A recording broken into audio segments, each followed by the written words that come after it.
G'day folks and welcome to the Vookcast, Australia's Nintendo podcast. My name's Oliver Brandt and with me this week are Angelo Valdivia, Hey, paisanos. Michael Goncalves, Hey team. and Luke Henderson. Howdy, howdy. We've got a great episode lined up for you this week, all about a long-awaited port, an all-new Sonic and Prince of Persia game, and more. But first, let's talk about Nintendo Switch Online, because they're doing more games. Sorry, I have to jump in here just to set expectations for folks. It's not a Sonic and Prince of Persia game. Like Sonic and the Prince are not now running around together. It's all new Sonic and all new Prince of Persia. No, it's a combination game. They're in the same game now. It's great. But I don't think that could improve Sonic. So well, yeah, we'll get to that. So yeah, they're adding Fire Emblem to the Nintendo Switch Online expansion pack. The Game Boy one, the Game Boy Advance one, not the original NES one. So this Fire Emblem was the first Fire Emblem that came to the West. It was not announced in the initial lineup of Game Boy Advance games. Those games are still not there, still waiting on Golden Sun. And yeah, the actual first Fire Emblem for the NES, which was translated and released on the eShop, is still missing in action because they did a stupid limited release where it was only available for like 3 months and then never brought it back. So yeah, how are we feeling about both Fire Emblem and just how the Nintendo Switch Online is going? We talk about this like every episode, but Well, from what I understand from Fire Emblem, like, people in the West only really sort of cared about the series once it came to GBA anyway, right? Like, I don't think the NES really made much of a mark in the West. no. So, like, kind of starting off with the good one, I guess. Yeah, I mean it's a fun classic Fire Emblem game, so it'll be really enjoyable for people who are interested in that. I think it's going to freak people out. I think it's going to be too tactical and not enough romancing the waifus for some. But Yeah. Well, yeah, modern Fire Emblem is a whole separate thing. Sorry, that's the sequel to Romancing the Stone, is Romancing the Waifus. Where Michael Sequel. Douglas just travels to the Orient. Goodness I me. will say though, it's funny that they keep announcing these other games and bringing them in and not giving Golden Sun. It's like they know people just want Golden Sun. So they're just deliberately finding every other game in their catalog they can possibly add to it instead of Golden Sun. Well, see, I have this theory, right, that like Nintendo got concerned that like Advance Wars was like getting too much attention, so they needed to remind people about the other tactical RPG series that they've got. Final Fantasy Tactics. Man, I wish Tactics Advance on the Switch Online expansion pack would just like make my day. That's such a great game. Mm-hmm. But it's not going to happen because Square would rather just like release it separately and then like put a weird mandatory smoothing filter over it, as they did with Tactics Ogre. But yeah, so yeah, there's a Game Boy Advance game. I'm kind of like, it seems weird to me, right? The Game Boy Advance has like so many more games than the Super Nintendo, but like when we get Super Nintendo games, there's like at least two Super Nintendo games in the drops, and like with Game Boy Advance they're just doing one at a time, except the last one, which was like 2 Mario games that we already had. I thought it was kind of funny that they announced a bunch of games like 2 days after we recorded the last episode, and then not even 2 weeks later they've announced another wave, and I put wave in quotes there, of titles. Like, we don't normally see two drops a month coming, so Yeah, maybe they're finally picking up the pace 4 years later. no, they're not. This is definitely not going to be a consistent thing. They're not going to be like every 2 weeks we're going to announce more. It's just not going to happen. But yeah, I mean, we got Kirby Tilt and Tumble on the Game Boy, so Yeah. Cool. yeah. I mean, it's neat in that like it's good to know that the emulator has support for the gyro that's in the Switch, because it could mean we get WarioWare Twisted, which is a great game. Metro Prime Pinball was also good, but that was DS, sadly. Yeah, and that's never gonna happen. No. Isn't there a Pokemon Pinball? There is a Pokemon Pinball, yeah. On 2 GBA, actually. I think. Yeah, there was one on Game Boy Color and then one on GBA as well. Sorry, I meant to say Game Boy Color. I don't know about the advanced one. Yeah, there's a Ruby and Sapphire one. Sorry, I'm just watching your cat in the background, Angelo. That is 100%. I'm glad it's not just me. Almost like the star of this podcast is Angelo's cat. He just gets restless during the day when he's bored and it's nice outside and no one's letting him out. He gets restless in here. Just ignore him. He doesn't exist. It's fine. Oh, he exists.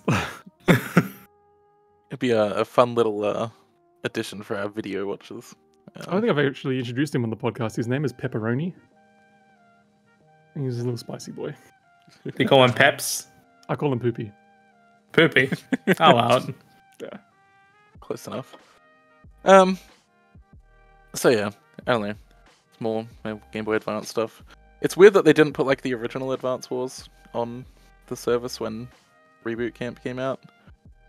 But well, because it's a remake of that one, right? So yeah, but like even still, right? Like I think it wouldn't like discourage people from buying Reboot Camp. I don't think. I don't know, man. Like, because the main criticism that I hear about Reboot Camp is the art style. So that's literally the thing that's holding me back from actually buying it. It's like, oh, I could spend money on this, or I could buy a game that actually looks really nice that people aren't complaining about necessarily, or I could just wait for the GBA version of that to come out, which I kind of am at this point. I hate the art style. I hate the art style in the sense that they chose this art style, which makes the game run worse, and like that affects gameplay. Like that's the annoying part of it for me. Like if there was that art style but it ran at 60 FPS, I'd be totally fine with it. But they chose it and it runs and plays worse because of it. The funny thing is, like, I'm not a fan of that 3D-esque style they went with for the vehicles and everything. But it's like they already had a 3D Advance Wars game. It's called Battalion Wars.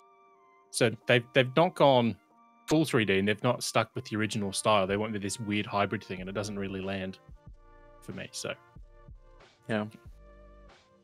Anyway, speaking of 3D games, that's a worse segue. Good lord. So the Lara Croft collection is finally coming to Switch this month on the 29th of June. So this was announced in like early 2021, and then just they went silent for years because the rights for Lara Croft and Tomb Raider stuff just like became real messy after Square Enix bought up Crystal Dynamics, and it was like a company that Square Enix had like paid to like outsource support, and it's a whole thing. Anyway, they announced a release date for it. So this includes Lara Croft and the Guardian of Light and Lara Croft and the Temple of Osiris. And I don't know if you guys have played this, but like these are like genuinely some of the best games that have ever come out of the Tomb Raider license. Yeah, really good. Really, really incredible co-op sort of isometric shooter puzzle solver games. I acquainted them to like Gauntlet. Like I get like Gauntlet vibes from it, but I know it's not. But that's Now the thing about this game and its sequel, or both, I guess in the collection, right? Is that like they are way more fun when you play it with someone. Because that's how they were designed. They were designed to be. They're originally on Xbox Live Arcade, and they were designed to be played online with a friend, completely co-op from start to finish. I don't remember if it has drop in, drop out, but I think it does. And then it came to PSN later. Now it's finally on Switch. But yeah, there was a time, like the early 2010s, we got really good Tomb Raider top-down games, because there was that iPad one as well, Tomb Raider Go. That was super swish. Does this have online co-op? I don't believe so. I think it's only couch co-op. Like that's a real shame. Yeah, that is a real shame. The original has online co-op, doesn't it? I swear I played it online. I thought it had online. Maybe it was only. I don't think so. Local. I swear I played it online. Temple of Osiris does. I'm not 100% sure. I know the first one, like for sure, doesn't. Guardian of Light. Let me look it up. Yeah, I could be getting my wires crossed on that. I mean, I will give call out to Feral Interactive, the folks that are doing the ports. This is only their third Switch release, but their other one, Alien Isolation, was a phenomenal port, because that game was built for the Xbox and all that, and nobody thought it would ever run on the Switch. It was one of those things. It's an impossible thing, but they brought it over and they did very, very well with it. So I'd be really concerned if the Switch wasn't able to run a couple of Xbox 360 games. So from 2010, yeah. When it can run Skyrim from 2011. It is single system multiplayer only, no online. That's fair. A bit of a bummer, but I mean they're designed to be couch co-op, so you know, retroactively fitting in online for that was probably outside of the scope of the porting mission. But yeah, I genuinely love these games so much, and like it costs $38, which is like for 2 games that are quite good. I mean, worth. I think if it was like just like $30 or under, it would be like right in that sweet spot of impulse buying. But yeah, I mean it's still great, and I'm sure it'll go on sale fairly regularly anyway.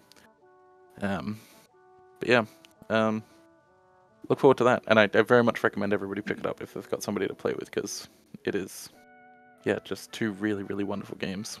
Yeah, the original ones don't support online play. I must have used like Parsec or something to play with someone at some point. Yeah.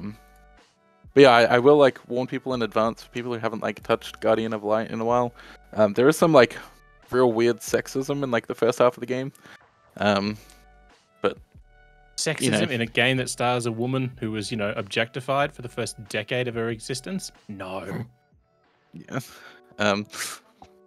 But yeah, just something totally different for Tomb Raider, which is why it uses the Lara Croft name instead. But it's a real bummer they didn't make more of these Lara Croft games, because they're really good. And I kind of like, I don't know, in the same way there was like these like 2D side-scrolling Assassin's Creed games in the Assassin's Creed Chronicles series that I thought were like genuinely some of the best Assassin's Creed that we've gotten, that they didn't really follow through on after that. Yeah, sadly, in the Assassin's Creed stuff, there was also the DS Assassin's Creed, and that was not a good game. So. Well, yeah, so it was around that time when there were just all these really interesting ideas happening with like smaller versions, or dare I say, lower budget versions of these big tentpole franchises. Like even, I don't know, I guess Rayman's not a big tentpole franchise. It wasn't at the time. I don't know if it really is now even, but like even that got like really interesting sort of new design choice and art style and everything with Origins and Legends at the time. So yeah, and we need more of that kind of stuff, like using like existing IPs and doing something interesting and new with it. Well, thankfully we've got some publishers who have been letting other like smaller developers touch their older IP. Like, we've had some new like Wonder Boy games and Sonic Mania as well, and things like that. So we do have some of that every now and again, which is nice. Yeah, but yeah. I mean, even Nintendo's done it with Cadence of Hyrule. Yeah. Which was a super cool initiative that I wish they would do heaps more of, because I feel like there's a bunch of indies out there that like create stuff that is like very Nintendo adjacent, and well, a lot of them make their marks by either doing like their own fan versions of a remake or something, or they make their own game which is heavily inspired by these games anyway, so they sort of like intrinsically understand sort of the genre and what makes the mechanics really interesting as a game. So yeah, talked about it before, but like an indie 2D Mario would be wild. Yeah. But no, I mean, like, one of the things is like the person who made AM2R went on to work on Ori and the Will of the Wisps, which is super cool. Because AM2R was amazing. I still think like Nintendo's official like remake of Samus Returns was really good as well. But we'll see, like, look, hear me out. Like, I don't think I've actually mentioned this in the podcast before, but I think Nintendo would really benefit from doing a remake of Donkey Kong 94. To be honest, like, bring that game back. It's been sitting there. I can't say you've ever mentioned that game at all before. Believe I didn't see that coming. I was like genuinely like, oh, I wonder what it's going to talk about.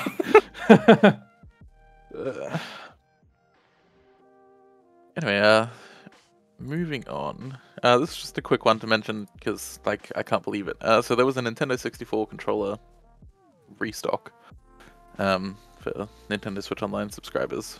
And it has stayed in stock for like literal days. I think it's like even still in stock now. It is still in stock now. I literally just checked. That's such a low bar. It's been in stock for literal days. Well, so the thing is, right, like last time they like sold out like within minutes. Yeah, no joke. Yeah, absolutely. But yeah, so it's either everyone that wants one got one, or maybe they got like just a huge stock drop. Yeah. I think it's more that last time they did it at the same time that GoldenEye was coming out, so everyone had to make sure they got one. Yeah, they did. That's right. Whereas this time, there's literally no N64 game on the horizon that anyone would remotely care about. Well, there's Pokemon Stadium too, but No, I'm not saying people don't care about those games, but there's no like game like it's coming out next week, so you've got to get a controller. Yeah. There's literally nothing coming out that is like you've got to get a controller this week so you can play it. So yeah. I mean, like, it's still not a good replacement for the lack of button mapping. I love that on the website they've got the product photos, and one of them, the only one that shows someone holding the controller is in the orientation that no one holds that controller. It's literally holding like the left prong and the right prong. No one holds it like that. Get out of here. Yeah. I don't even think I ever played it holding the controller that way. I don't think there was any game that required me to do so. No one did. I think like Nah, no one had, like, requires it. I think Turok had an option, but then like no one played it like that. Yeah, I can't remember if it's GoldenEye or Perfect Dark. I think both had an option they can play it like that. Weirdly. I'm sure Turok had an option to play it with two sticks as well, like two separate controllers. Yeah. Oh, Your twin stick style. So Yeah, twin stick style. Armored I Core think I tried style. Turok out that way rather than using the D-pad. So Anyway, they should put button mapping in the app is my main point, because there are just some games where like the default mapping that they've put for like, you know, all N64 games is just not good. Like From an accessibility point of view, they should add mapping to stuff. So. I mean, there's like system level mapping, and like that's fine, but it's not the same, you know. It's not. yeah, but then you have to remap things all the time. Yeah. It's so much more frustrating. But yeah, I mean, I was like playing Banjo-Kazooie on the N64 app, and it's just like there are parts where like it's just not really viable to play that game with like the default button mapping that they've done. So I don't know, man. 9-year-old me didn't have a problem, or he did have a huge problem, but just didn't perceive it as a problem and just made it the norm. No, what I'm saying is that like if you don't have the N64 controller, playing Banjo-Kazooie on the Switch is like Oh, right. frustrating, I because see what you mean. the C stick is the right stick, and then it's just really awkward, and there's a lot of weird things. Well- It's not fun. So I tried beginning of last year, my partner and I were going through the 3D Zelda games because she hadn't really played through the series before. She's only played Breath of the Wild at that time. And we got to doing these 64 versions, and like, you know, I didn't have the N64 controller, still don't, because, you know, it was never available long enough for me to actually get it. So we were It just is now. Yeah, it is now. But we were just using whatever other controllers we had available, and like, yeah, playing that game without the C buttons to, you know, play your ocarina is absolute butts. Like, it sucks so hard. You cannot play things properly on that game. Yeah. And that could be fixed by just like giving us button mapping, especially if it was like per game button mapping. Just Yeah. I don't know. They for sure have like a back end to do that if they wanted to. Just create a front end for it. People are like paying for this. It just Look, only in my from my perspective, I don't think any company will ever get this right anytime soon, because only Xbox 360 ever got the option right to be able to invert your look for every game across the board from a system level, and no other console, even the Xbox One or Series X, has done it since. Yeah. And I feel like that is such an intrinsically easy thing to do. You literally just flip what direction you're pushing that stick in game. Like, the PS5 has the option, and I've selected that option, and still no game implements it. I have to manually that's the thing, go to right? every Is that, game like, and invert the camera. the PS5 like has like this option that like developers can hook into if they want their games to like comply with the system level things. But like the other thing, the PS5 can, if you've like remapped buttons in the system, games can read that and then show you the correct prompts. I've not seen a single game do it. No. Like, not Seems even like first party Sony games. I feel like there's a ton of stuff on PS5 that's like that. Like VRR is like that. They have system VRR, but if your game just doesn't want to support it, it just doesn't support it. Yeah. But on Xbox, it's the opposite. It's like system level. Like, if the system supports VR, the game can support VR. It's not a problem. Yeah. The Xbox One tried to do the inverting thing, but they literally just inverted the stick just across the board. So even when you're like reading, I don't know, if you're interested enough to read like the legal agreements of games, and you have to use the right stick to go up and down, it would invert it, so up would be down and down would be up when you're trying to read. So like it wasn't even just like on like the game level where you actually doing the actual look controls. Like it was just across the board. That stick is flipped now completely across the entire system. It was so ridiculous. I don't know. Like that's literally the simplest thing to fix, and game companies still haven't done that. So that's what I mean by gives me no hope to give any actual real options to just other controllers and other control schemes. So frustrating. All right. Apollo Justice Ace Attorney trilogy. That's coming to Switch in early 2024. So it includes the Ace Attorney games, which is Apollo Justice, Dual Destinies, and Spirit of Justice. It's all been like redone in HD, but like it's weird calling it the Apollo Justice trilogy because like it's like the first game's about him. He's like injured and barely there in the second game, and then like the third game, like he's there and like briefly playable, but like the focus is very much not on him. Because like basically what happened was like Apollo Justice like didn't sell like super well, and then they're like bring Phoenix back. We'll make it all about Phoenix Wright again. So like the other two games in the trilogy, which are also directed by a different person, were very much not about Apollo. So it's funny them calling it the Apollo trilogy. But I mean, these are fine games. It means though that like we'll have basically all of the Ace Attorney games on Switch, and everything else as well, because it'll be on everything else. It's like only except like for a couple. Miles Edgeworth Investigations, I think. Yeah. But I think like Capcom doesn't want to acknowledge that exists. Clearly. But yeah, I mean, like it's been a really long time since like we got a new game, and I hope that they start making new Apollo games. I mean, they've run out of things to port to modern consoles. So well, I made that as a joke heading into the Capcom showcase last week. I'm like, I wonder what collection they'll announce this time, because I was literally thinking, do they have anything left? Because they've just done the last of the Mega Man games with the Battle Network stuff. You know, obviously we didn't get the Disney Afternoon collection on Switch, but like every other old school game either is in a collection or is in their Capcom arcade stuff. So still a bunch of Castlevanias they haven't released, right? Like the DS ones and the Game Boy ones. Were the DS ones in the advanced collection or not? I don't know. No, they weren't. Okay. So we still have the DS ones, but that's Konami anyway. So. Oh, of course. Sorry. Yeah. I always forget that. For some reason, I always think that it's a Capcom property. Yeah, I think there's a. I think it's because I want it to be a Capcom property. Yeah. But yeah, I mean, like these are good games. And like they were fine on the 3DS, and they'll be better here. I will note that like, Dual Destinies, while not a great game, lets you like have in the DLC, which is all of the DLC is included in this, which is good. In the DLC for Dual Destinies, you get to defend a killer whale. Like your client is just a killer whale, and you like bring them up to the stand, and then you're expecting like this killer whale to like say something, and it just like makes like squeaking noises for like cross-examination. You have to go through like just like eeks, and it's the silliest thing. But that's the kind of stuff that I love about like Ace Attorney, is that like it doesn't take itself too seriously at all. I love Ace Attorney. I always have. It's yeah, so good. Great. Also, everyone get Ghost Trick. Just total side note. Yes. Oh, absolutely. Please, for the love of God, get Ghost Trick. Yeah. So Ghost Trick was made by the dude who did the original Ace Attorney trilogy and Apollo Justice. Shu Takami? I can't remember his name. But yeah, Ghost Trick, that's coming out like real soon, isn't it? In like 10 days. June 30.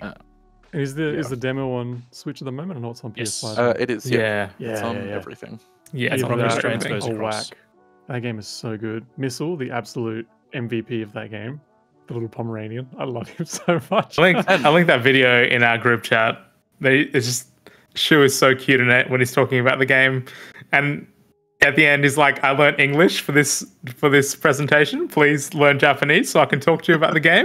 I was like, "Yes, I will. I'll learn Japanese to talk to you." I love Ghost Trick with a passion. It's such an amazing game. It is, and just more evidence that like there's not ever going to be a bad game in the RE engine because they transferred all of Ghost Trick over to the RE engine. That's wild. Which like it sort of makes sense because like Ghost Trick was made on the MT framework, which was like eventually turned into RE engine. But yeah, it has not been a single miss in the RE engine. It's a good game engine. They just type an idea in and it's out a good game. Technically, there hasn't been a miss because, as I say, Super Ghosts and Goblins Resurrection didn't really. I think people. like. Yeah, but that was a hard sell to begin with. Like the game was always notoriously difficult. Yeah. As a game. Oh, I'm not saying that. I'm just saying he's saying that there wasn't a miss. I'm like, wow, that one really didn't grab. But technically, that game ran beautifully. Yeah, I don't think it was a problem with the game being bad or anything like that. I think it was just it just didn't capture your interest. That's all. I think it's a series that in general is kind of bad. So you know. I think back in the day that would be what you would consider the Dark Souls of its generation with the challenging nature of everything. Well, when you only got one game a year because that's all your family could afford, which is absolutely fair enough because that was what it was like back then. Like, you know, you got a hard game that challenged you. Very slight tangent though. I searched Ghost Trick developer into Google, and the first item is the Ghost Trick wiki, but then it goes down to the you know, where like Google's like, oh, people were asking these questions. First question is literally a spoiler. It's who killed Cecil Ghost Trick. Wow. Don't click that. Do not click that. Play the game. Yeah, play the game. I don't think it's that expensive either. I think it's fairly cheap. So I think it's, well, alternatively, like, you know, it's obviously going to be an amazing remaster, and I look forward to picking it up at some point. But I'm pretty sure it's still quite cheap on iOS, and I don't know if it's on the Play Store. But I remember I got that on iPhone back in like 2011, I think, for like $8 or $9. I think the problem is that on new devices it's like real jank because they never really bothered updating it for. I played it again in 2018, which is 5 years ago. But I'd say that's way more modern iOS at that point, and it ran fine. I mean, I would not be surprised in the slightest if they updated the iOS version to be this new version as well. Yeah, I think it's just locked at the aspect ratio, so there's probably like black borders and stuff. But I think it'll run just fine. I mean, that's the same in the new version, so. Yep. No. Anyway, yeah, play Ghost Trick is the main thing. Also play like the Ace Attorney Apollo Justice trilogy when that comes out, but Ghost Trick first. $45 is what the Ghost Trick on Switch is worth. Okay. Okay. I mean, it's a Capcom game, so it'll be like on. I reckon it's worth $45 personally. It's absolutely. I spend more money on way worse games. Look, it's a remake, so like, yeah, absolutely. It's not just going to be a straight up carbon copy. So. Yeah. But onto new games, because all we've talked about is old games. So there was a new Sonic game announced, a new 2D Sonic game called Sonic Superstars. It's being co-developed by Sonic Team and Arzest, and for people who don't know what Arzest is, they're the people that made Balan Wonderworld. They've made other things as well. I mean, they made like the Street Plaza, which, like, you know, obviously good, but I don't know. They have as many misses as they have hits. But this is a classic 2D platformer. It has the same physics as Sonic Mania, because they use a new Super Mario Brothers situation where like the game looks 3D, but it's actually 2D, or is it actually running in 3D? I mean, I think it's actually running in 3D because there's like perspective stuff that they do, and also like the Switch version, like they've just like culled out a whole bunch of like geometry. Yeah, so, graphics in general just turn off. Yeah. It looks awful. It's so weird because like you see like with the Switch version, like we've only seen a couple screenshots, but it's like the ground is like made up of cubes, and then like on the Switch version, instead of like, you know, simplifying under the ground, they just like took some cubes out, so it just looks like everything is kind of like floating. It's super weird. Anyway, it's a traditional sort of 2D platformer, which is the first time Sonic Team itself has like worked on a traditional 2D platformer in like 20 years. Sonic Advance 3 was the last time Sonic Team was like involved in 2D Sonic. Didn't they do Generations? Yeah, but I don't really count Generations. Half of that was 2D. Yeah, but like it was basically just like 3D pretending to be 2D.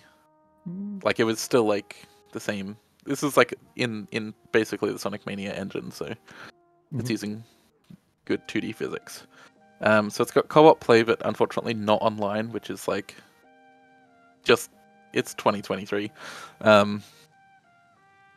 And yeah, there are 4 playable characters, so you can play as Sonic, Tails, Knuckles, and Amy.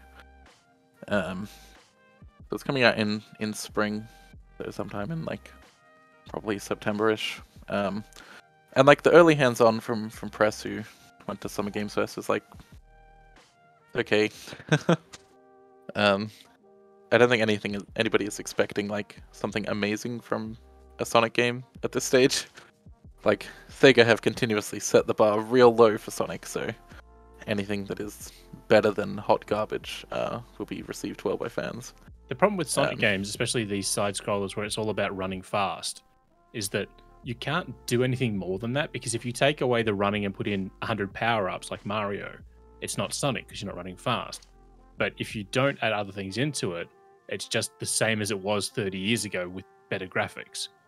So there's not really a lot of evolutionary space in the Sonic series, though I did note in the trailer there's some new power-ups where he's like running on the walls and whatnot. So who knows? Maybe there's more going on in this one. Yeah. I mean, it really just seems like it's the new Super Mario Brothers of the Sonic series. Well, speaking of Mario, it's disappointing that it's not actually part of like the Mario, like just wider franchise in general with a title like Sonic Superstars. I mean, we've got Mario Party Superstar, we've got Mario and Luigi Superstar Saga, and then Sonic Superstars, which is just a straight up platformer. It's very disingenuous. IMO. It's also because isn't there another Sonic Superstars collection from like the Xbox 360s, a bunch of Dreamcast stuff or something? Or am I so they've been hoodwinking us for longer. Okay, great. I'm pretty sure there's Sonic Superstars before. Maybe. Anyway, I think it was funny, like in the pre-release for like all of this, well, we're still in the pre-release, but like just after they announced it, they were all like, oh yeah, no, it won't have like Green Hill Zone. And I was like, okay, but like only one game has a Green Hill Zone, and then like in the next one they called it Emerald Hill Zone, so I'm fully expecting that there's still just going to be like a Green Hill Zone that like just has a slightly different name. Yeah. I stand corrected. It was Sega Superstar Tennis featuring Sonic. Yeah. I really like that Superstar name. Anyway, yeah, so that... in the doc that we're reading from here, as soon as I read the headline, I was like, oh, is this a Luke Henderson joint? And I looked at it, I'm like, yes, this is absolutely a Luke Henderson joint. As I said, I wrote that at like 5:30 in the morning or something. Gotta go fast as Sonic Superstars speeds onto Switch later this year. At 12 frames a second. Yeah, I don't think it's going to be great on Switch. I don't think it's going to be great on anything, really. I think it's going to be technically bad on Switch. Like Sonic Frontiers. Sonic Frontiers is fine elsewhere, just not on Switch. It's like playable on Switch. I wouldn't suggest anybody play it on Switch if they can play it on something else, but it's playable. Then the question is like, why would you want to play Sonic Frontiers? So.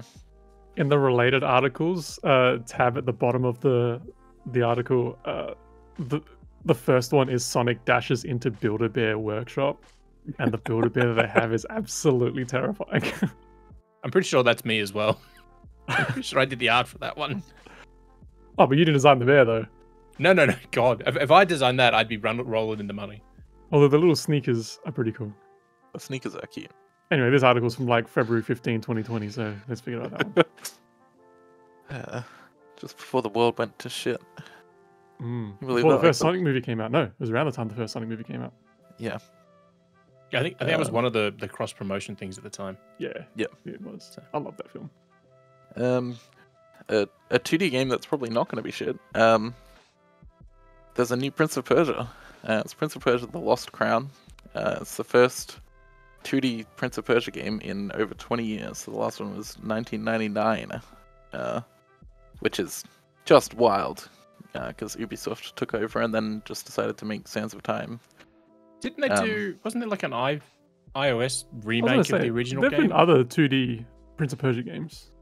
Yeah, only on iOS. So, like, Well- there's literally never been one on a console. Well, I'm on a home thinking about console. all the ones that have been on like mobile and stuff. I'm pretty sure I had the one on like my Nokia 33, whatever it was at the time. Yeah. Like there have been a bunch of Gameloft ones. Let's not discredit Gameloft. Played here. Prince of Persia on my calculator in high school.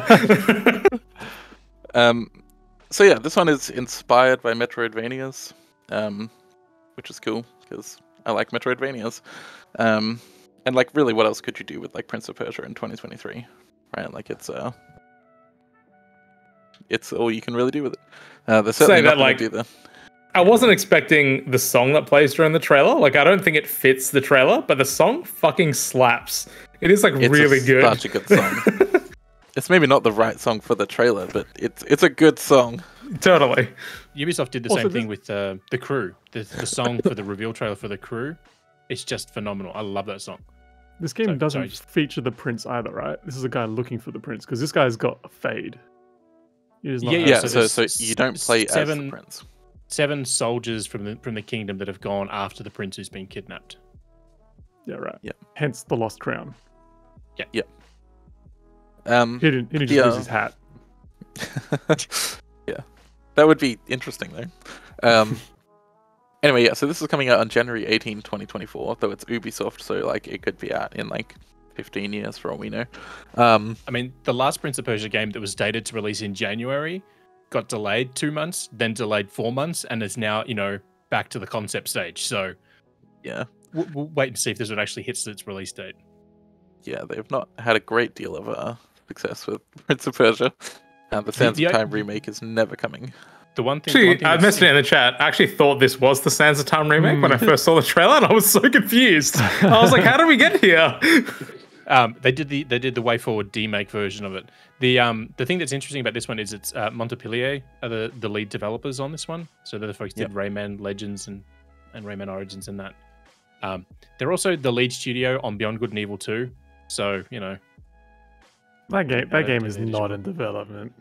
No. It's an absolute faux pas of a game. Yeah. It's in development. Like the one guy updates the website and changes the copyright date like every year. Just reapplies for the trademark. But this kind of Prince of Persia game, it's so weird that it's coming out now because it's going back to what we were saying before. This absolutely strikes me as the kind of game that Ubisoft would have put out like 10 years ago, back when they were doing like really interesting, like sort of spin-off takes of their franchises, like Rayman, etc. So it's cool that we're getting it now, but it's interesting that it's, that someone was like, "Oh, let's do this," and we just thought of it right now. Yeah. So yeah, the early hands-on for this have been quite positive overall. So what I was told from one of my co-workers who went to San Francisco and tried the game, is that it's like basically Metroid Dread with like a little bit of a dash of Hollow Knight combat. I was going to say that boss battle that they feature here looks absolutely like Metroid. Yeah. Someone played that game and was like, "Let's do this." Yeah. So Everyone else was basically, like, yes.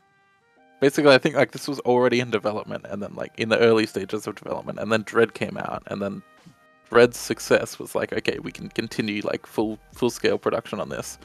I think that's what happened because it's very very Dread-like, and that's great because like Dread is one of the best Metroidvanias ever? ? And this doesn't look like it has anything chasing you, so I'll be okay with it. Yeah, you can actually play this one. Surprise! It's like Warrior Within. You're gonna have giant shadow demons just popping up out of nowhere. But yeah, so it looks good. The at SGF they had the Switch version on the show floor. It was running.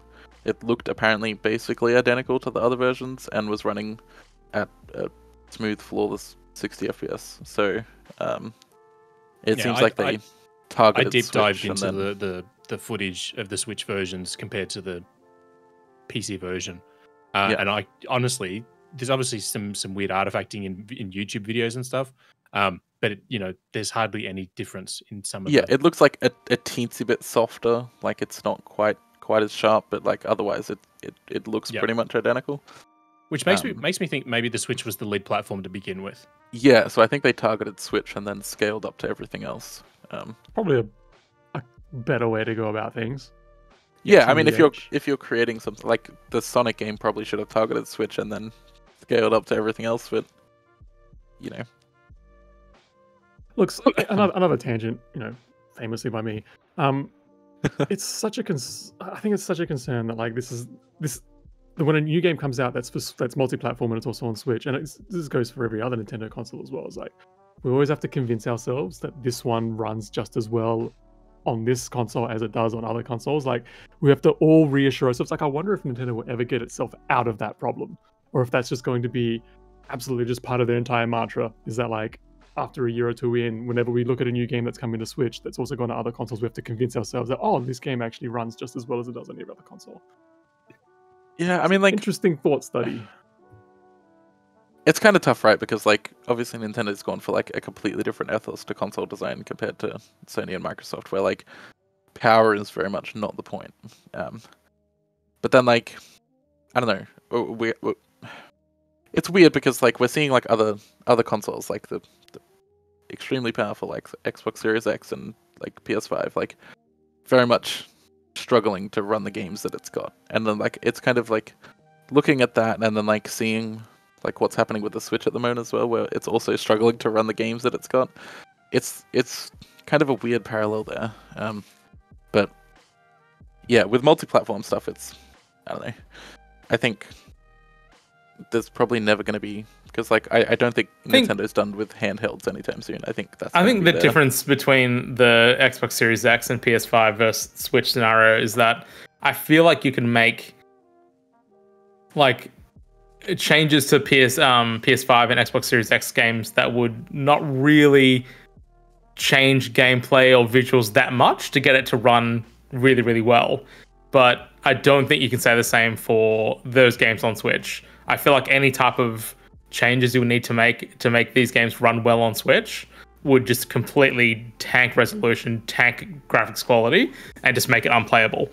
And I think that's just the simple fact on when the Switch launched, the hardware was already a little bit dated, and like now that we have a new console generation, the gap is just insanely large, like way too big. But that's the point I'm making, is like it's been like that for a few generations now with 360 and PS3 and the Wii, etc. Like there's always that comparison. Like Nintendo can never really there can never be a multi-platform game that comes out where you're like, this is just a great game just on Switch, just go get it. It's always it runs just as well as it does on the other consoles, or the frame rate isn't as good, or the graphics aren't as good. There's always going to be that comparison between this compared to the others. Yeah, I think that it needs to be that sweet spot, right, where the console is powerful enough that the sacrifices you make are like okay, and the game runs well and it still looks okay, versus where we are right now at the end of Switch's life and sort of the beginning. The pandemic sort of screwed up the beginning of Series X and PS5, where like that just doesn't exist. Like you can get a PS5 game or Xbox Series X game, there's no chance you're ever going to translate that well to, like I'm talking about the high-end games here, that you're going to translate that well to Switch, like ever. Yeah, but I think like, I don't know. I think part of the problem is that like developers like, overshooting what they should bring to Switch, right? Like I don't think like The Witcher 3 needed to be on Switch. It probably didn't. I don't think the sacrifices that have to be made to get it running on Switch are worth it. I mean, I agree, but like sales-wise, I am wrong. Yeah. I mean that's the thing, and it's right? Wild, it's wild to me. I think, I don't know. If we look at like the Switch as like a home console, it's like it's like really disappointing compared to the Xbox Series X and the PS5, but like it is like first and foremost a handheld, and like we wouldn't like look at a 3DS and be like, oh wow, I can't believe this isn't running 360 games well. Like like it's a weird spot because like it is still a handheld. So yeah, I don't know. At the end of the day, and I think a lot of people like this, I buy Nintendo hardware to play Nintendo games because that's the only place I can play Nintendo games. And my issue now with the Switch is that not even Nintendo can do well on the Nintendo Switch as far as like visuals and performance. Or not, they can't do well. They definitely can. It's just, it isn't up to par of where I would want it to be. They're not consistent is their problem. Yeah. Sometimes you get a game that's 60 frames, runs beautifully, plays beautifully, and then the next game that comes from Nintendo is 30 frames and it still struggles or has issues. Or Just their they're all over the biggest place. tentpole releases, which is, I'd argue, is like relatively bookending the lifespan of the Switch. I'm just assuming that we're coming towards the end of it, unless, you know, we've got another 10 years.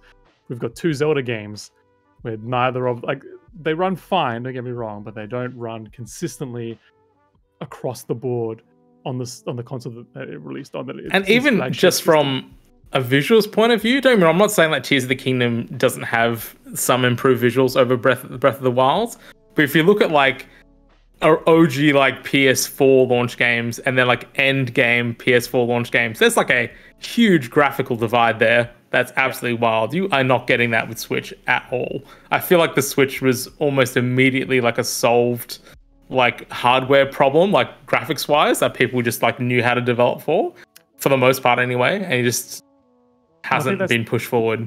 I think that's the tricky thing, and like Nintendo's for decades has been doing this, where they don't release new hardware. Sorry, they don't release a new system based on new technologies. They release it on existing and proven technologies. Therefore, using that technology is already a set thing. Everyone knows how to use it. So at the beginning of the generation, that works fine, right? Like we got Zelda.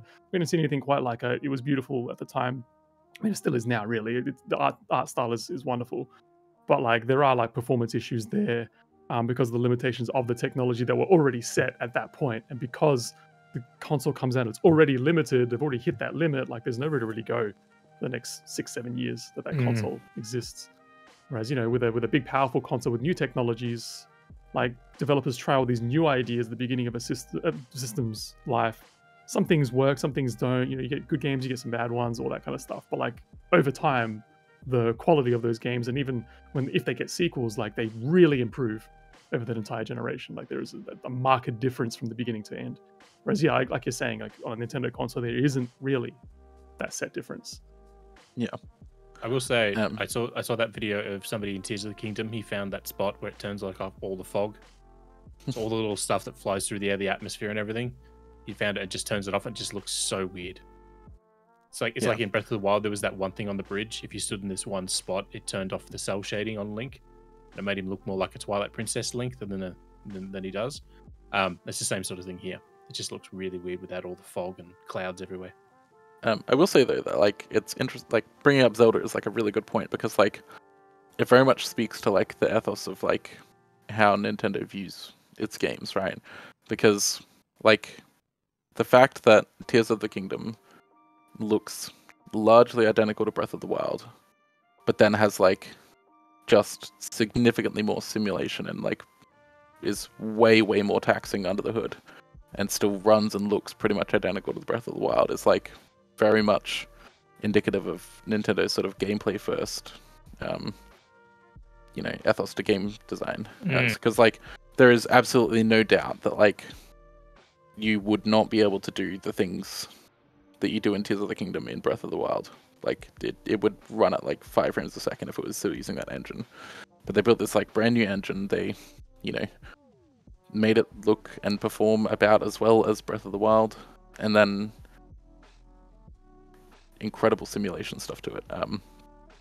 Like the fact that it's remembering every physics object in the world and like where it's been in the last like minute at any given time, so that you can use like the recall ability and like rewind time on any physics object is utterly absurd. Like there is no game that does that on any platform.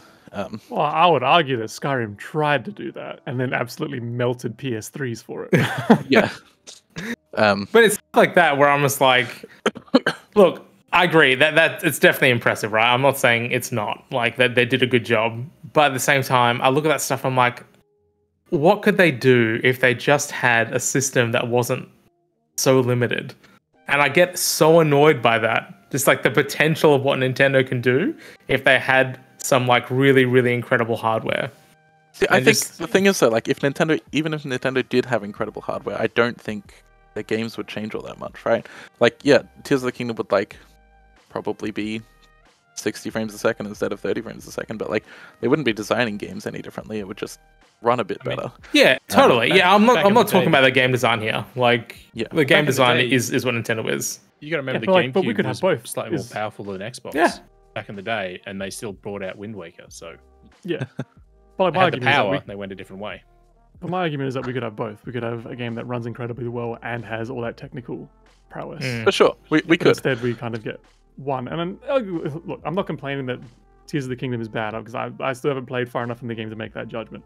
I'm just saying that there is always, going back to my original point, Nintendo will never get, from what I can tell, will never get away from being compared to other.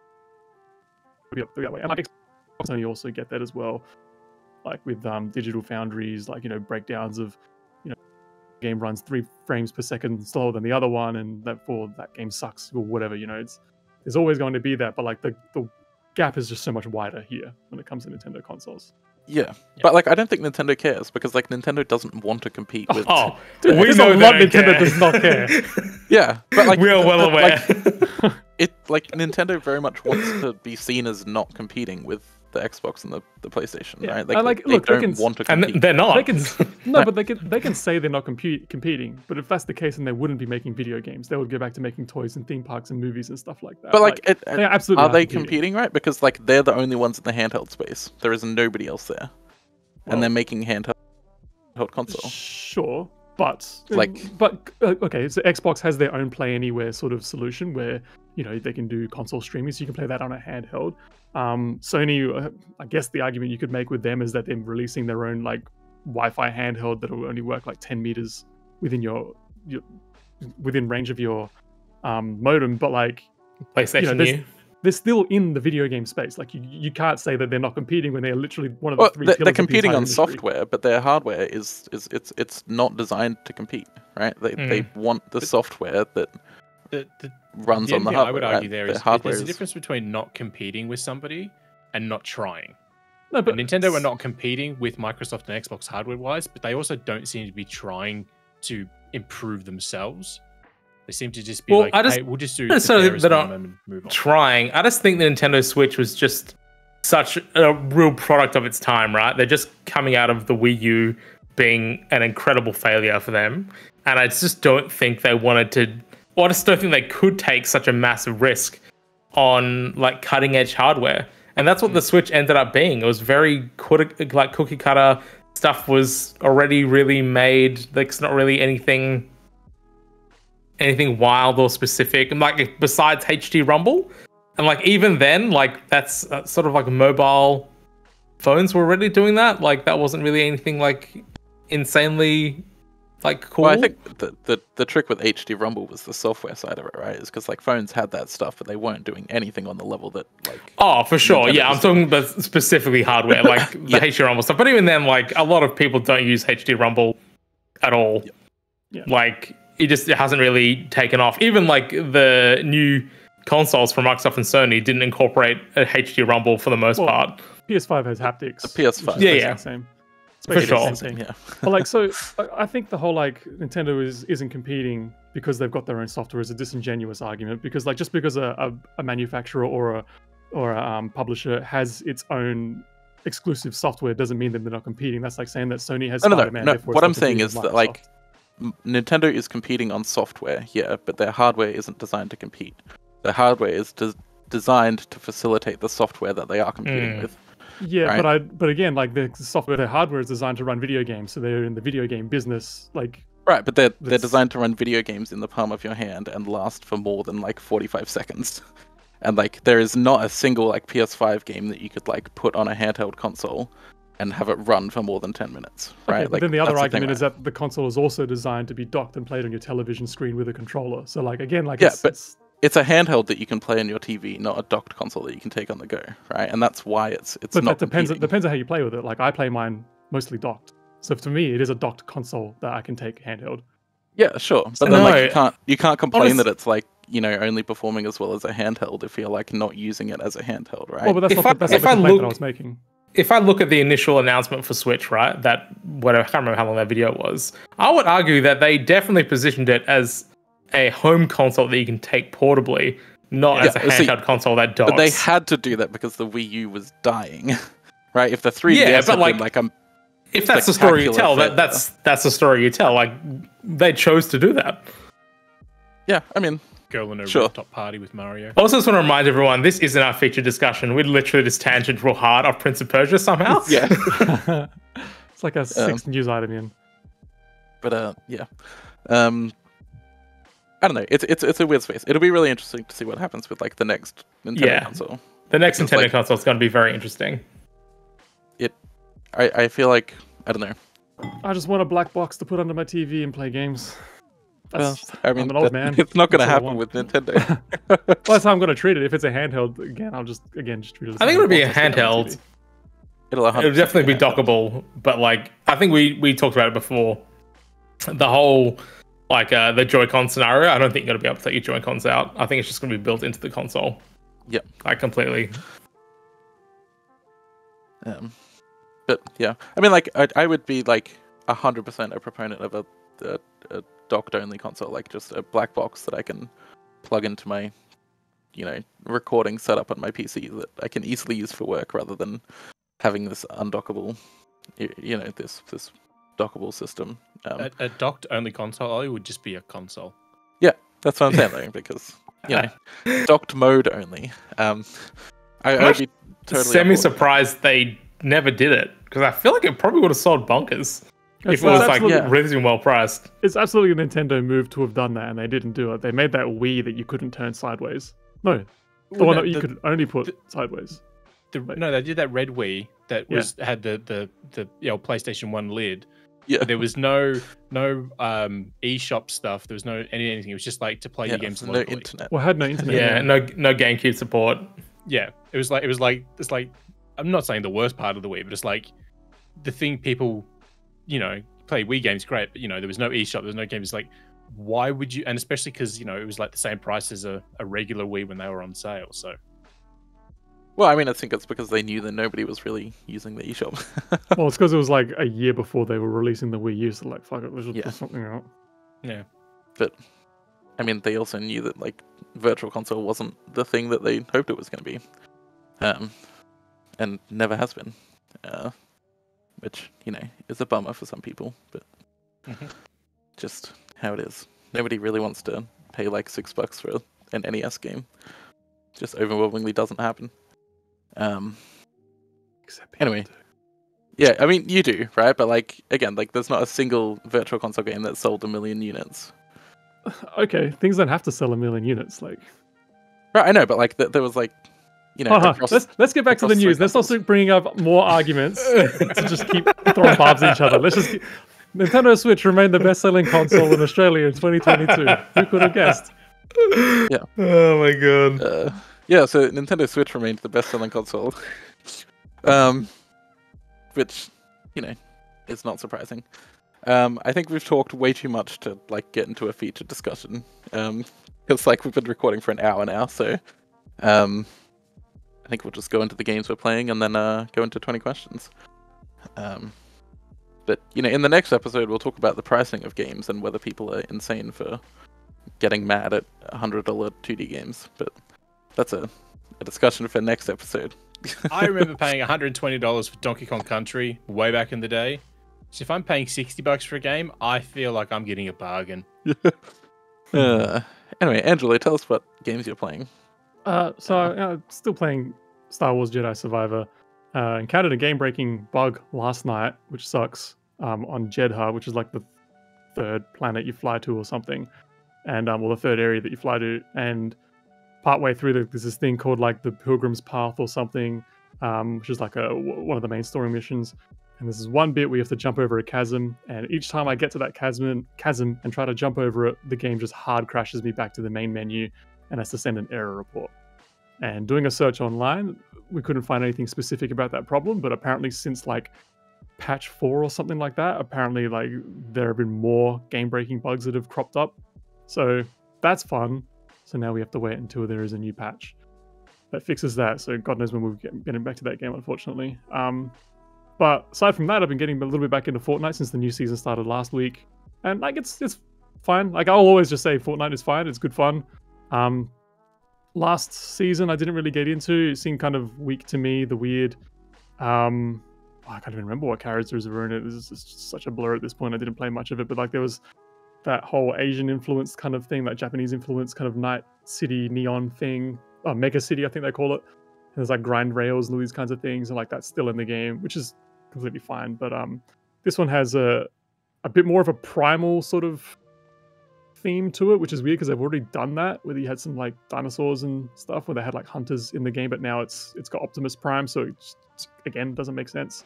But I guess it would have made sense if they were to. the primals, not just regular like dinosaurs. But they are Jurassic World dinosaurs. Yeah, it's Fortnite, right? It's just a loosely themed. It's a membrane of loosely themed sort of it's the same expensive thing. mascots to Fortnite pull is the together to digital make money. version of when we were kids, and you'd be on the floor with your Transformers and your GI Joe and your Sure, Lego car. yeah. That's what Fortnite is. Yeah, you could look at it that way, absolutely. But it's still fun. I'm enjoying it. Actually bought the battle pass this time. I hadn't done that for a couple of seasons, so yeah, I'm into it. Nice. Luke, what have you been playing? Mostly I've been playing Tears of the Kingdom. I was stuck in the week formerly known as E3 news cycle. I'm not calling it that other name because that is a stupid name. You mean Key 3? I love the term. Not even Key calling 3 it that. That's even for worse. Jeff Keighley. It's so good. It's so bad. But yeah, so Love I've just been Power playing that on and off because I've been stuck in that news cycle. And then I put in some time into Jedi Survivor just to see how that looked on my new TV, and Horizon 5, because Horizon 5 is a beautiful game, and with HDR and all that on now, it looks even better. So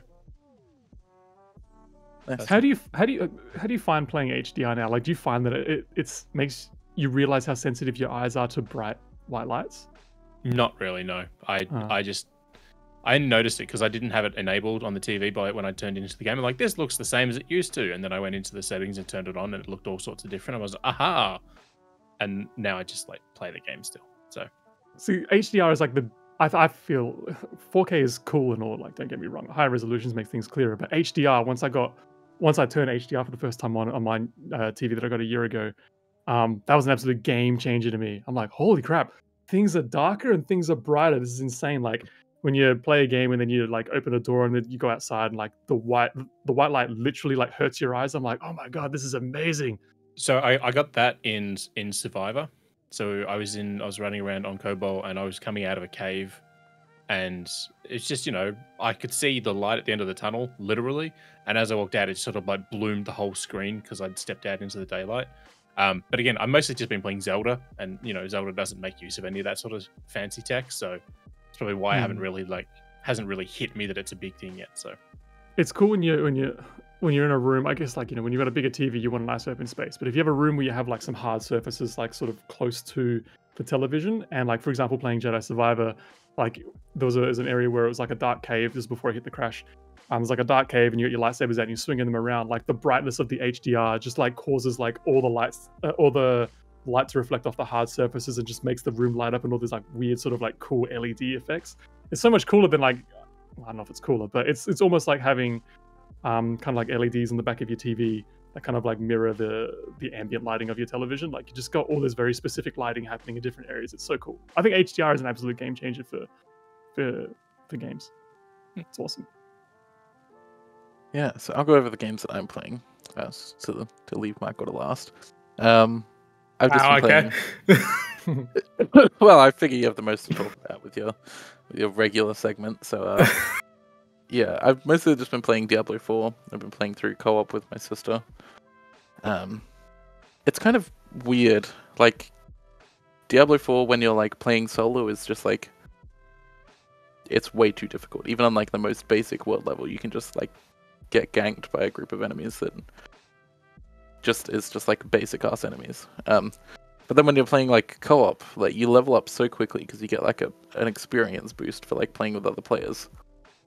And also, like, it's just like way too easy. So like, there's just like no in between for Diablo 4, where it's like, it's either like way too difficult playing solo or way too easy playing co-op. So yeah, it's a bit strange, but I'm enjoying it nonetheless. I've played through like all of the Diablo games with my sister, so it's a fun other one to add to the list. And then yeah, I've been playing a couple other things, but I'll have to wait a couple weeks to hear about those. In the next episode, I'll have 2 cool things to talk about. but not today. Michael, tell us about how you hate Overwatch 2. First of all, I played the Final Fantasy 16 demo, which is awesome. I very much enjoyed it. I wasn't even looking at buying Final Fantasy 16, and then I played the demo, and now I'm like, I'm buying Final Fantasy 16. So that's awesome. Overwatch 2.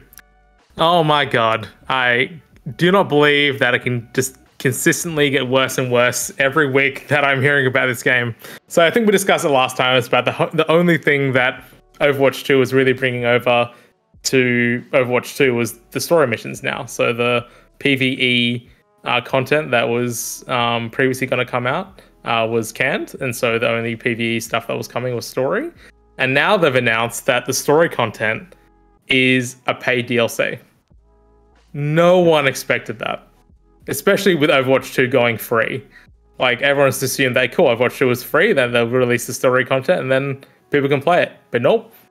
Well, that's the thing, right? Is because when they announced it, they were like, "Oh yeah, this will be in like seasons." So people were like, "Okay, so if I'm playing as a free player, I'll still be able to play it through the season, but then I can pay the $15 to get the permanent access." Correct. Yeah. That is not how it works. Nope.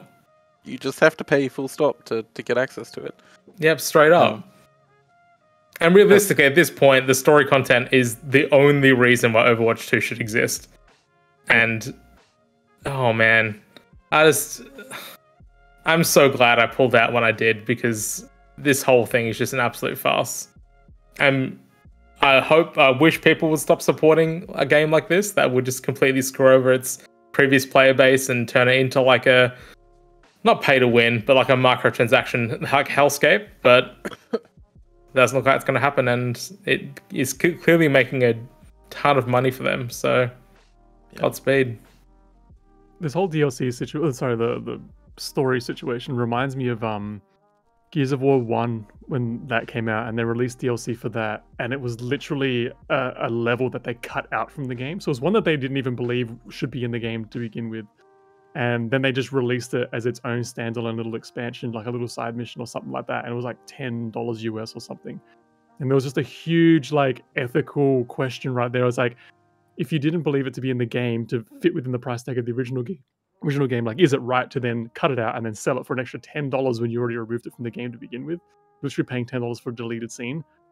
And I feel like that's kind of what's happening right here. It's so nuts. Just ridiculous. It's just awful. Like people loved Overwatch. People were like so on board with Overwatch, and they're like, okay, when Overwatch 2 comes out, that'll be a really fun thing. And then people continue to play Overwatch for years with no content updates. That's how much people still loved Overwatch. That even though nothing changed for years and years, people still played it. Yeah. Oh god. They had just so much goodwill, and then they decided to just burn all of it.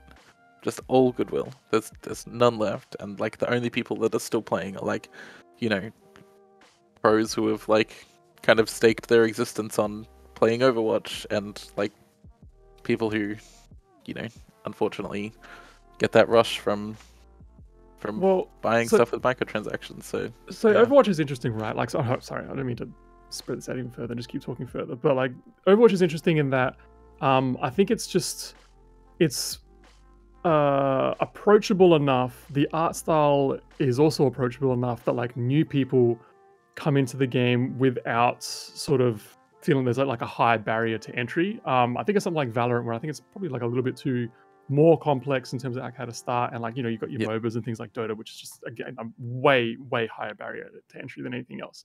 Really interesting. I honestly think the opposite. I think Valorant has a way lower barrier to entry. It's a way simpler game. So going from my experience, when Overwatch 2 came out last year, like I jumped in at the beginning because I'm like, oh yeah, sure, I liked Overwatch 1. It's a new game. There'll be a whole bunch of new people. Maybe I'll actually have a chance to like learn how to play the game and not get rolled every 2 games or whatever, And then around that time, I was playing with my cousin who is 14 at the time, and he'd never played Overwatch before, and it was free to play now. So I was like, hey, just grab Overwatch 2. Just came out yesterday. We'll play it together. Blah blah. He's like, yeah, cool, whatever. This looks like fun. He jumped in within like 3 or 4 days after that. It was school holidays as well. Within about 3 or 4 days after that, all of his friends were suddenly playing Overwatch 2. He had basically like brought all of his school friends that he plays with regularly online into Overwatch, and like consistently, whenever I see him on PlayStation, like he is always on Overwatch, and he is always in a party of like 4 other people as well, just playing that game. So like I think for like, can you tell him he's the problem? well, so that's the point I'm making. Is like every day there is a new 13-year-old kid who discovers this game, right? And like the barrier to entry just isn't that high. You can get in with a bunch of friends, and you can just have all this fun. There are so many characters, like colorful characters that are memorable and different. Whereas I think like Valorant like sort of tries that, but it's not quite. I think the big barrier to entry with Valorant is that it's PC only. Like, that's the other thing, right? Yeah, absolutely. So that's Valorant is way easier to run. Like you can run that on a fucking potato. It is ridiculous. It performs really, really well. But like the mechanics wise, like I said, it's just way simpler. Like everyone uses the same gun set. So if you learn a gun that everyone can use, but obviously your characters have different abilities. But in Overwatch, every character is very, very different. They all use different weapons. They all have different abilities. There's different gameplay modes that you have to learn. Whereas like Valorant, it's just like you have this gameplay mode where it's like it's team v team for the most part. Or is slightly different modes if you want to play them. But it's very much team v team. Everyone has the same access to the same guns. And you just try and win, and that's it. But Overwatch is, yeah. Well, that's sort of my at least the appeal to someone like me, and I guess like a lot of other people maybe, is that like when you get a character, like you only have to learn that character in the sense that you get that one gun, you get a couple of abilities, and that's it. You don't pick up like, you know, a better weapon, you don't switch things out or whatever. Like you unlock you know, your Q attack or whatever you call it, your ulti, whatever. So it's just very finite in like what you have to actually learn, but then actually learning to apply that within a team of certain characters, or what your role is, as that character is, etc., is the complexity of it. But like when you jump in, you just get that one character, you get that one gun. You don't have to like try to find like a cool weapon. That isn't what makes you better. Yeah, I guess if you're taking it from the perspective of you are literally learning one character for sure. Yeah. But I think in Valorant, the skills you learn are applicable to a lot of characters, whereas that's not necessarily the case at all with Overwatch. Like it takes a lot. If the character roster on Overwatch now is insanely large. Yeah, it's so big. Right? To learn all those characters it will take quite a long time, especially to play them well. But again, like you don't have to learn all of them. Like I only know like 3 characters. My main is Lucio. Like, look, you don't have to learn all of them, but like I think this is the main issue with Overwatch for a ton of people. You don't have to learn all of them, but if you're playing as a team, which you should be, because it is a team game, and I understand that this is gaming and this doesn't work like this, you should be able to adapt and change your character to fit the situation, what's going on in your team. But this doesn't happen, and people learn only 1 or 2 or 3 characters like yourself, and they get stuck within those 3 characters, and then your gameplay is completely different to what is intended because they haven't designed the game well enough that you can just roll with whatever characters you want. And that's why they have the class lock at the moment, well, since Overwatch 1, where you can only have a certain amount of tanks, a certain amount of healers, and a certain amount of DPS. And it still doesn't work well, like, because there's situations where you have to change, or you should change character to counter another character. And that just doesn't happen in a game like Valorant, like at all. Well, like, don't get me wrong. Like, I'm not saying that, like, you know, one as a game is better than the other, because I don't really play Overwatch that much. Like, I haven't played it probably since like January or something. I just jumped in at the beginning because it was just new, and I just figured I'd have a better chance playing from the beginning rather than further down the line. But I'm just going by like my experience with my cousin who was new to this game and stuff, and like since then, like he's learned how to play a whole bunch of characters that like way further than I ever could. Or even want to. And like he and his friends, like, you know, they've got this whole like rotation system where they know sort of the game's ins and outs now. I'm just saying that like from the get-go, like the way in just seems a lot, from what I can gather, seems a little more appealing for newcomers than a lot of other shooters, which is why I think there's still that high volume of players who keep coming back and what makes this game so popular. So yeah. And that has been the Valorant hour. Said no one ever. Yeah, I mean, anyway, yeah. 20 questions. Luke, you picked the game this time? Yes. This is finally my turn. Yeah. Yeah, that's it. We're good to go. I mean, I'm just sort of giving myself time for the music when I put the music in afterwards, because I put in the Grunty's quiz show from Banjo-Kazooie as the opening music for this section. So I'll start off. Did this game release after 2000 or on or after January 1st, 2010? No. All right, on or after, January 1st, 2000. Why not? Yes. Okay. So it came out in the 2000s. Yeah, 2000 to end of 2009. All right, is this on a handheld console? No. See, I'm not repeating any questions back, just so I don't try and give answers away to Angelo. Was this game originally released on a downloadable platform? No. It's GameCube or Wii? Oh, wait, yeah, sorry, of course. I was like, wait, but there was Xbox and PlayStation, of course. That's not this podcast. I mean, it could be like late N64 as well, right? Oh, yeah, I guess technically. But I mean, there's a question we can ask that will narrow down what it's on. And you can ask about big discs, small discs, or cartridges. yeah, but then it only knocks out. I guess if it's right, it knocks out the other two. If it's wrong, it only knocks out one. True. All right. I mean, we'll give it a go. Why not? Was this game released on a disc that is smaller than a DVD? Yes. Okay. GameCube game. Oh man. GameCube game. Okay. Did this game require or use a unique peripheral? No. Okay. Was this game developed by Nintendo? No. Was this game developed in Japan? No. Okay. Okay, so just that alone, those two questions have really knocked out a lot of possible answers. Was this a licensed game? No. Okay. That's not robots.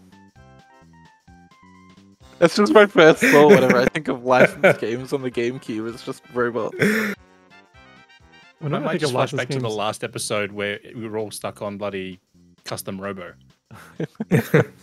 for some reason, whenever I think of licensed games on GameCube, the immediate one that comes to mind is that Universal game. Oh, the launch one, yeah. That game sucked so bad. Was this game developed in North America? Yes. That is 10. Okay.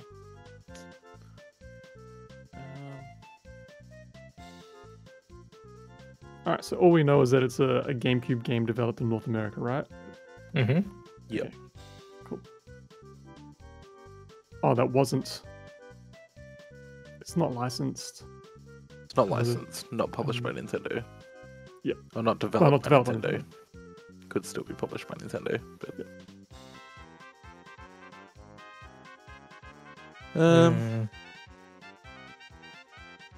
is this game part of a larger series? Yes. Okay.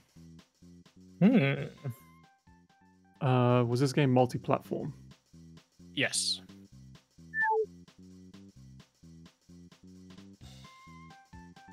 What's some multi-platform games developed in America that came to GameCube?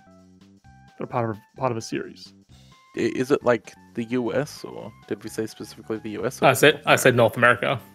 Okay, so it could be Canada as well. Hmm. Or Mexico. Could be. I don't know if there are a lot of Mexican GameCube games, but I'm sure there was one or two. I mean, it's in there.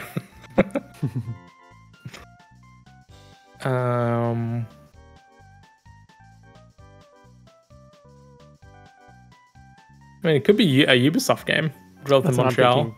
That's what I was thinking. Was this game developed by Ubisoft? No. Okay. Because immediately I was thinking Beyond Good and Evil because I was multi-platform, but that is not a series. I mean, It's not a series. The second game is never coming out. I will eat Luke's Joy-Con if that game comes out. That wasn't a euphemism. okay, we still don't have. We don't have genre, which is probably quite important.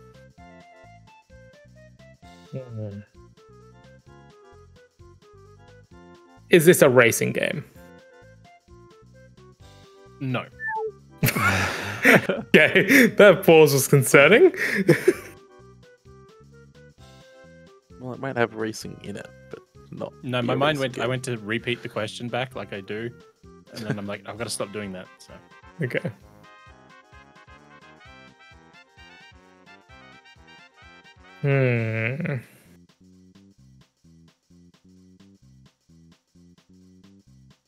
We haven't really narrowed anything down that much. No.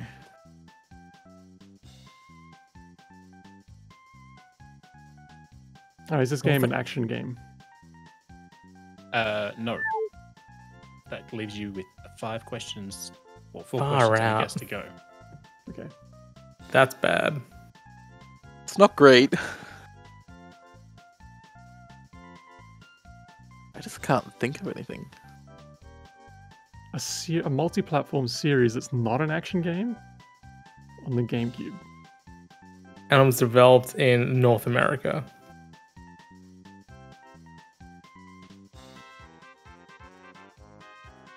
What are some multi-platform games that's not action? Like Prince of Persia came to the GameCube. That's absolutely an action game, right? Yeah. So you're slicing and dicing. Is this a first-person shooter? No.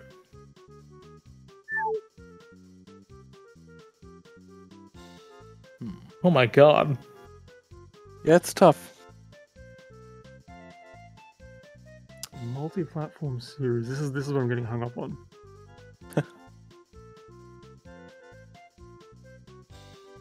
Multi-platform, not licensed, not developed in Japan. Hmm.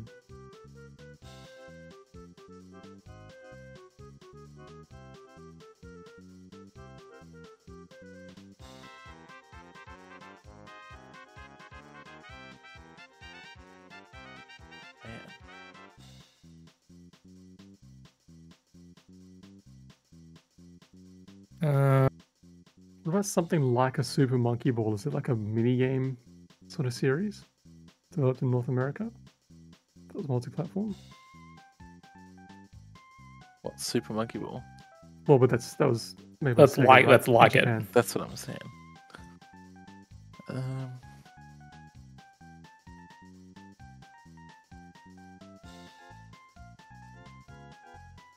Oh my god, I'm just Yeah, I'm absolutely blanking. blanking out. Not a first-person shooter. Not an action game.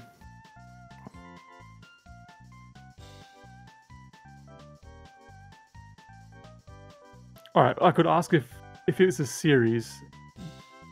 Did it as a series also exist on GameCube? Should I ask that? Or what?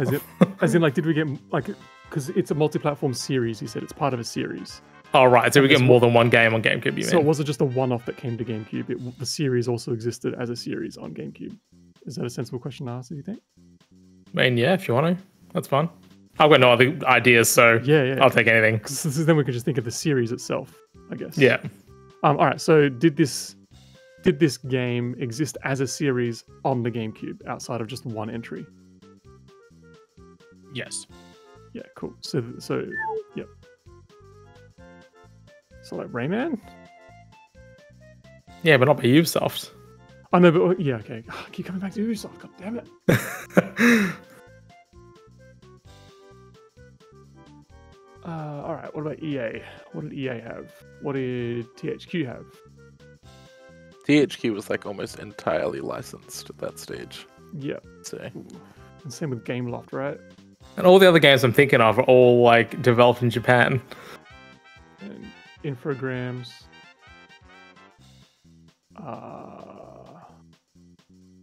Bandai Namco. That's Japan as well.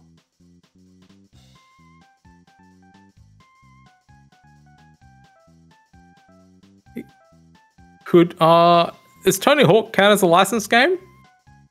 That's a good question. no, I don't think so. I think it. Because they're developed in America. Yeah, Yeah. for sure. And there And was there's multiples like of 4 that. billion Tony Hawk games at that time. Well, but you are sports, right? And skateboarding is absolutely a sport. Did I ask sport? I don't think. Oh no, you I don't asked know. racer. No. You asked racer. Sorry. That's racing, yeah. Yeah. All right, go for it. Go down that line. What should I ask? If it's a Tony Hawk game or? Or You could ask if it's skateboarding. Yeah. Okay, yeah. Or if it's primarily a skateboarding game. Yeah, okay. That's a good question. All right. Is this primarily a skateboarding game? No. God damn it. Well, One question and a guess. One question and a question guess. and a Oh my god. What is it? I got nothing. Did LucasArts have anything that wasn't Star Wars going? All the games I can think of are either developed in Japan, developed by Ubisoft, are action games. Like, I just can't think of anything that's like doesn't. It could be like a FIFA or something like that. Like you could be pulling that on us. It's just that if we ask if it's a sports game and he says no, then we're screwed. We've got nothing.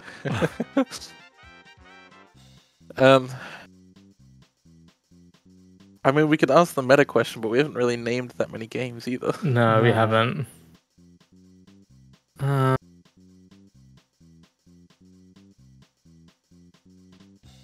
Hmm.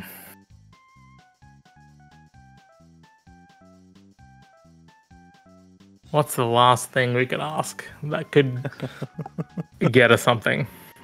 We could ask a genre. We could ask a developer. Like EA is a strong bet, but Yeah, but so is Activision. yeah, so is Activision. All right, let's just pick one of those, ask about it, and then assume it's the other one. if it's wrong. If it somehow turns out to be Cell Damage, I'm gonna be very mad. Soul Damage is a racing game, right? It can be. It's more just like a wacky car combat game. All right, so which one was it? The EA or genre? Or EA or Activision? Yeah, EA or Activision, and then we I just think- assume it's the other one because we don't have any other I information. think publishers are safer bet, yeah. Yeah. Which one? Well, Doesn't matter. it doesn't matter. Just EA. I Should we guess. ask develop or published? Published? I think Okay. that's a safer bet. Yeah. Was this game published by EA? Yes. Okay. That opens up Okay. some options, even though we only have a guess left and we know nothing about the game. It's still something, man. Well, what's made by EA that wasn't a license? So Soul all- Damage. Let's try All the assuming- James Bond games, Harry Potter games, out. Yeah, Lord of the that's right, Rings, let's assume that out. it's not. It's not a first-person shooter, right? We know that. Yeah, not a first person shooter, so no Medal of Honor. Yeah. It's not a racing it's not a game, so no racing Need game, for Speed. It's not Thai, because that was developed in Australia.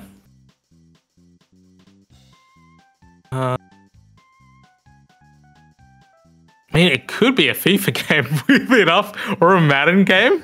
It could be a sport game. Yeah, but then there's also like, you know, NBA and Tiger Woods, and like they did so much sports games. That's what I mean. It could be literally a billion sport games.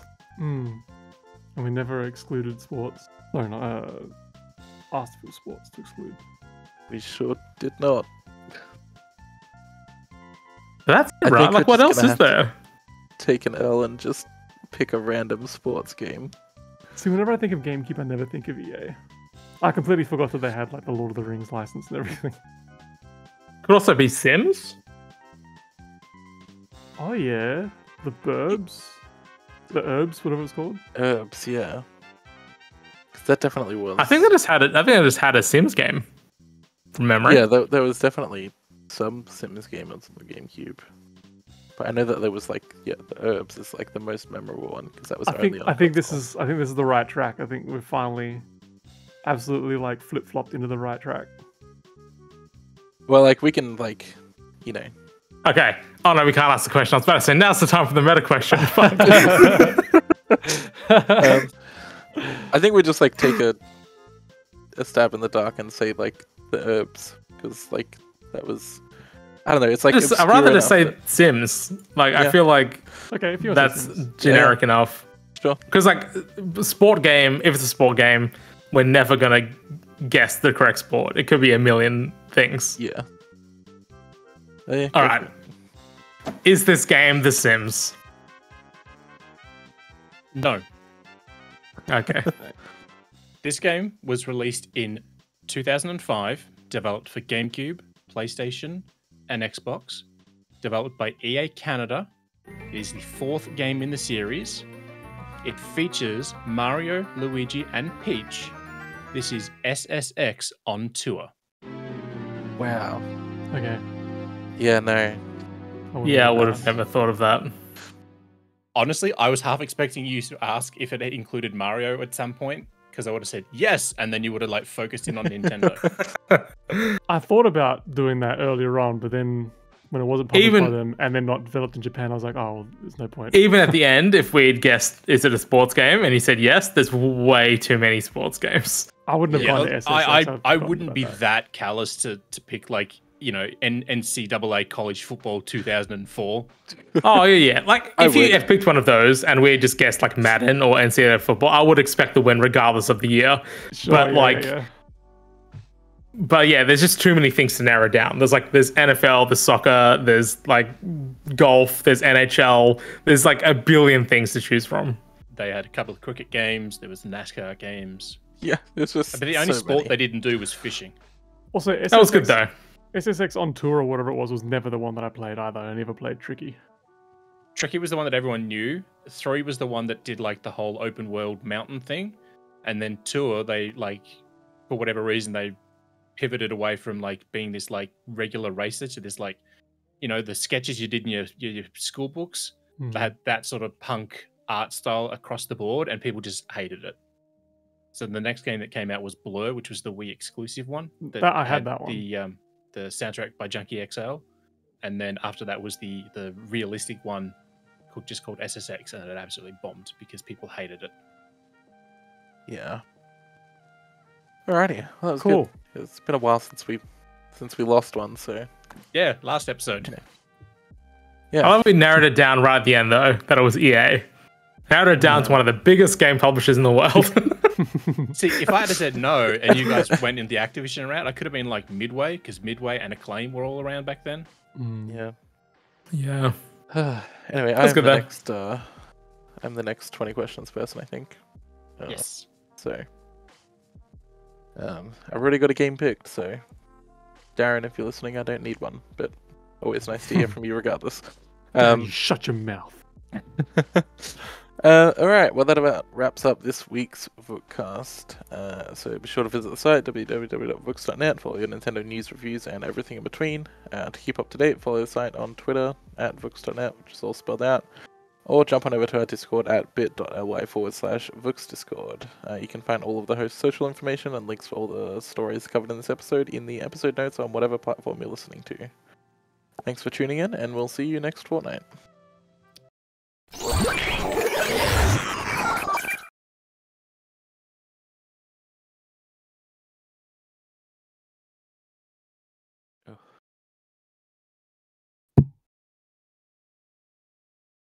G'day, folks, and welcome to the. Oh, no. Sorry, there's a bit of fluff on my microphone. The flick point totally put me off. Sorry. It's fine. It'll just go in the bloopers at the end of the year.